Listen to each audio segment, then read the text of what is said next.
Last time we evaluated this secondary source document, an evaluation of Jared Diamond's arguments in Guns, Germs, and Steel.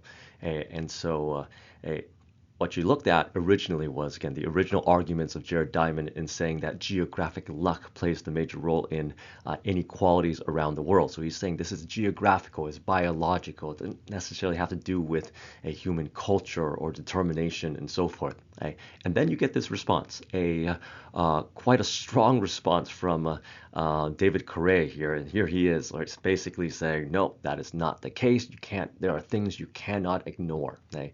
And then eventually, over time, Jared Diamond and others are going to respond to this. So there's the process here of, look, you've got a history of what happened regarding early man, okay, where Diamond creates, and he researched using his background in anthropology, and he tries to generate an argument. Okay? And then there is a counter argument that's created by David Correa and other historians. And then finally, there's the rebuttal. So all of this is a process, and that process of developing history, or in other words, the principles, theories, the methodology of scholarly historical research and presentation is what we call historiography. And the production of history is going to differ, and that's going to be dependent on the sources, the authentic source material that is utilized, the themes, the narratives, the strategies, and the theories that are utilized in regards to the evaluation of history as it is constructed into a narrative. So you saw in the film, Guns, Germs, and Steel, a particular narrative of early human civilization. Again, it's constructed in a way that allows us to be able to understand it. But even then, there are strengths and weaknesses. And so therefore, what historical scholars will do is, through the process of historiography, they criticize. They use new theories to try to evaluate the same thing.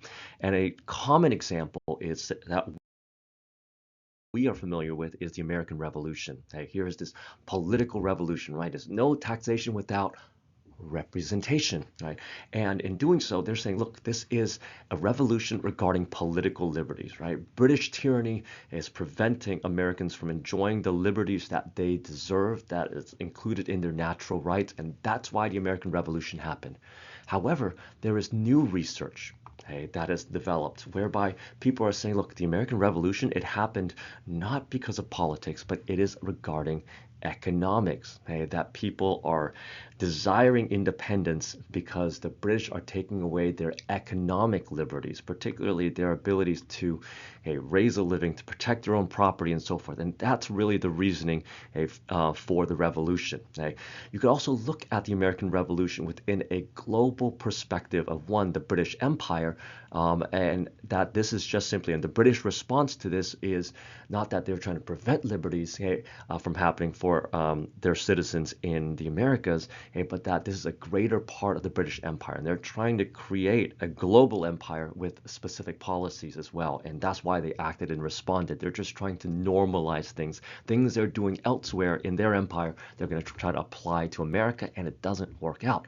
We can look at it in the greater scope of the Atlantic world, that this vision of liberty, equality, it's not just simply American. The ideas of the Enlightenment are occurring all over the place in Europe and others, and this is just simply the first implementation of this new Atlantic world philosophy.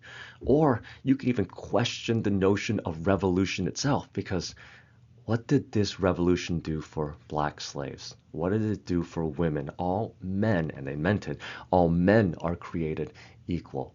So therefore, it might not be a revolution at all from the perspective, from the viewpoint of slaves and women as well. Okay, so in this, all of this is what we call historiography. Okay, so this first part of the assignment, what you want to do in that first line there is to describe the difference between history and historiography. Go and spend a moment, pause the video right here before we continue and answer this question.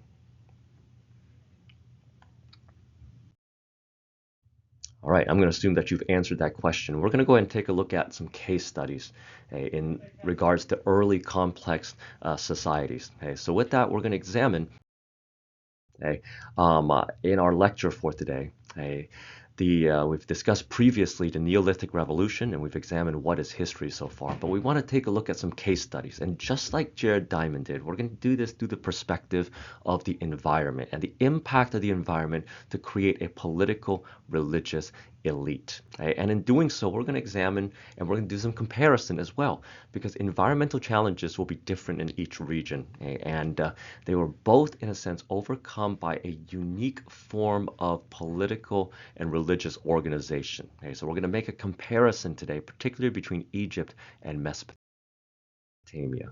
Okay? So before we do so, part of the theme is the environment. Okay? And so what we want to brainstorm is various challenges for sedentary farmers in a river valley society in the ancient period. Okay, so think about it. You want to pause the video right here and try to brainstorm some of this here. Hopefully what you're able to generate from this is some of the major challenges, particularly things like flooding. Okay, too much water at once. You may have droughts, not enough water. You might have invasions of not just people, but insects like locusts, wild animals left and right. And so it could be the environment is too hot or it's too cold. But there are some major challenges in the river valley societies that we have endured.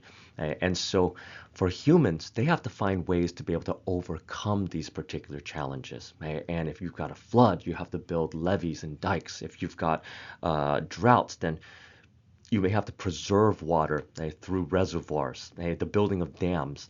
And all of this in the ancient world, without modern technology, without bulldozers and trucks and so forth, you need human labor. Okay? And how then do you get that human labor without having to say, we're going to enslave everyone to do this?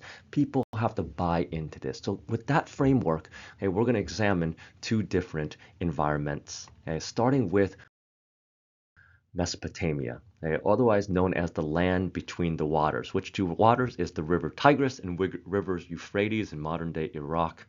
And this becomes what is known as the Fertile Crescent. But as fertile as it is, as the decision for people to settle here also means they are going to encounter a number of major dangers as well. And that includes one, unpredictable flooding. You just don't know when the bounds of the river will well exceed the traditional bounds. There's also excess heat, lack of rain, and oftentimes drought. So yeah, you get floods, sometimes you get drought as well. There are sandstorms that exist, and insects will invade. Not only that, but there are a number of entry points into the Middle East, and so you get frequent human invaders as well. This is not the most steady and stable place to live, but again, it is the Fertile Crescent. You can survive here and survive here well. So what does that mean? You need people to organize to build dams, to build irrigation, canals, reservoirs, and particularly to be able to mobilize men in times of crisis to defend. And so how do you do this? Why would people choose to give up freedoms, their ability to leave, and give it to these authoritative sources? Well, in many cases, they don't have a choice. They are going to be forced in this tumultuous time, this tumultuous region, to be led by those who have the basis of powers, and that is through violence, military power. And so you have, because of this really just unstable region here, this is a region that is led by political elite and warriors. So keep that in mind. So you have the effect of this environment here generating a particular type of leadership. In contrast, let's take a look at their next door neighbor in the Nile River Delta. And unlike Mesopotamia and other river valleys, the Nile floods more or less predictably. And they're able to do so. They're actually able to find the timing of the flooding. And this is essential because you're not going to get rain here. So this flooding is essential for survival, but yet it comes relatively with great predictability. Not only that, but you have in the Nile River Delta, because everyone lives here, it is compacted, and so it's going to help to generate a single social, political, and religious culture, unlike in Mesopotamia, where there might be dozens and dozens of different local gods, city-states, cultures, languages, and so forth as well. The deserts, the Mediterranean Sea, the Red Sea, and not only that, but the cataracts along the Nile. In other words, these are like waterfalls and breaks in the Nile River such that you can't really travel down from the source to the upper Nile, means that the Nile is relatively isolated. So invasions do happen, sometimes from Gaza, sometimes from these people known as the Sea People, and rarely from the south in Nubia, but really it's relatively protected. And so what we get in the Nile is we get stability. We get a successor upon successor, such that the Nile, the Egyptian civilization, it's going to be full of what we call dynasties. In other words, you've got these long political orders that live and survive from generation to generation to generation. And so the Nile, the predictability of the flooding and the protection that is afforded is going to be essential for its survival.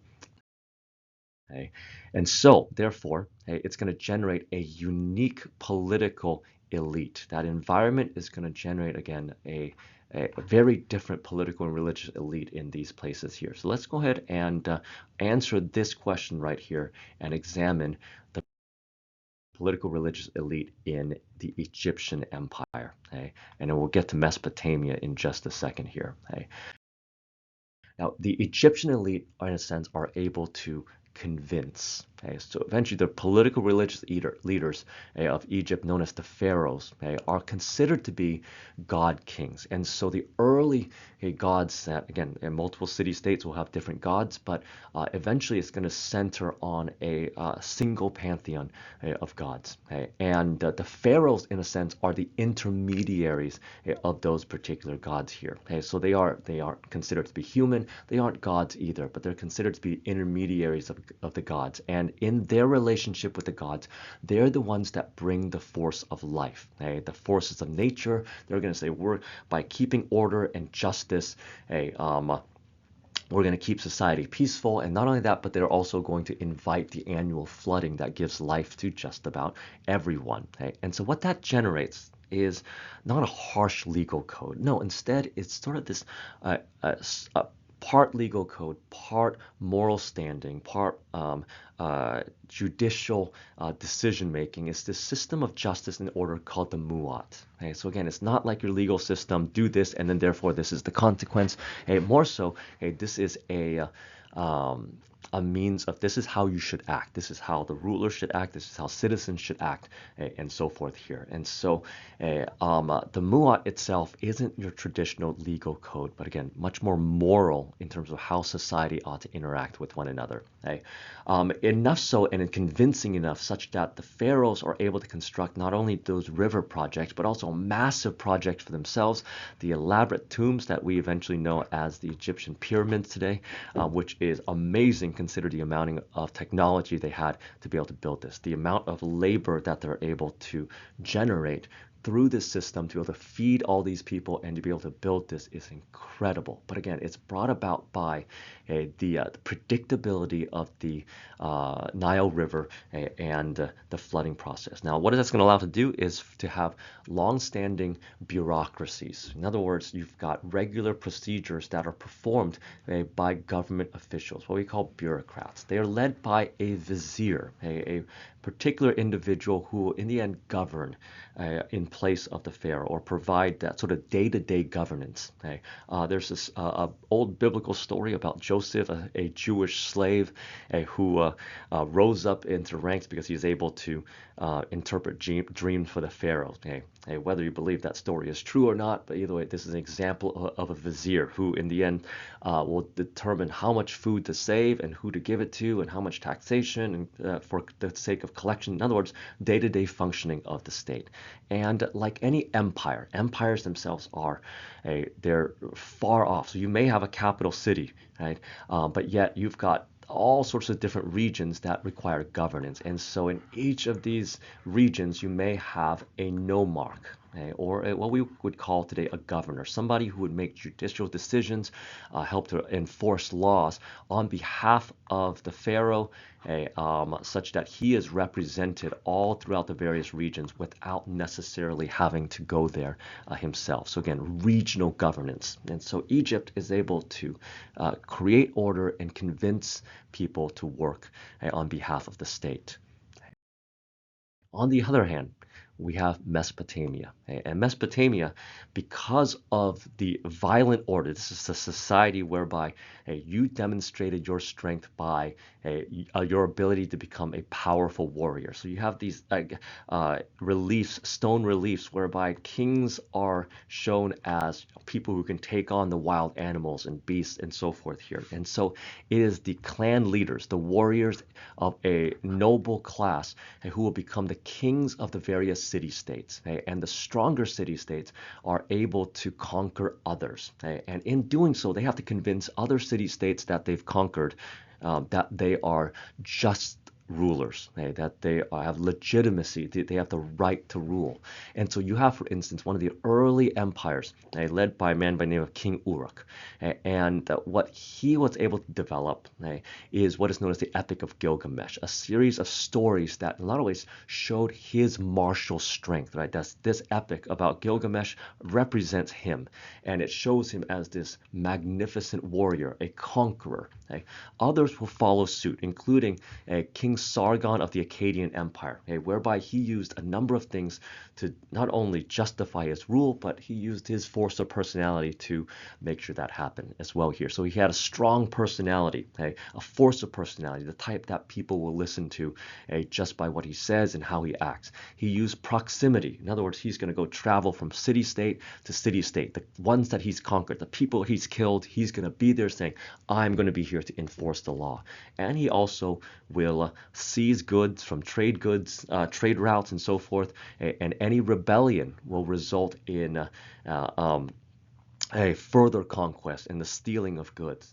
But you can imagine this type of empire doesn't last long, right? Because if you live by the sword, you die by the sword. And so you have the constant overthrow. You get the Assyrian empires, the Babylonian empires, the Persian empires, the Neo-Babylonian empires, the Neo-Assyrians, back and forth, back and forth, back and forth, because this system is going to just result in rebellion and violence until finally one emperor, Hammurabi of Babylon, decides that he's going to take a different tact. To implement his religion, to generate a legal code, to assign deputies, and to order taxation in a way that isn't completely based on force, but something else. And so he's going to generate what we today call Hammurabi's Code.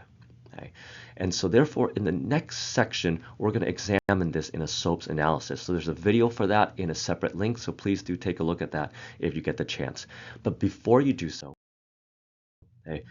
there's a claim that we have just discussed here, right? That environmental challenges were overcome by the organization of society by a unique political and religious elite in the ancient world. So this is our thesis and this is our claim here. So what you're going to do from the lecture is to take one piece of evidence. So not everything in the lecture. If you want to go back and pause the video at certain points, please do so. But you're going to find one piece of evidence and explain how that addresses the prompt here.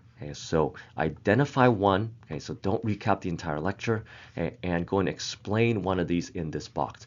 If you would like, these next ones are optional. So this one's optional, this one's optional. And if you want to try the historical reasoning, because we do have a contrast between Egypt and Mesopotamia, try it out. But that is optional for you if you would like to do it.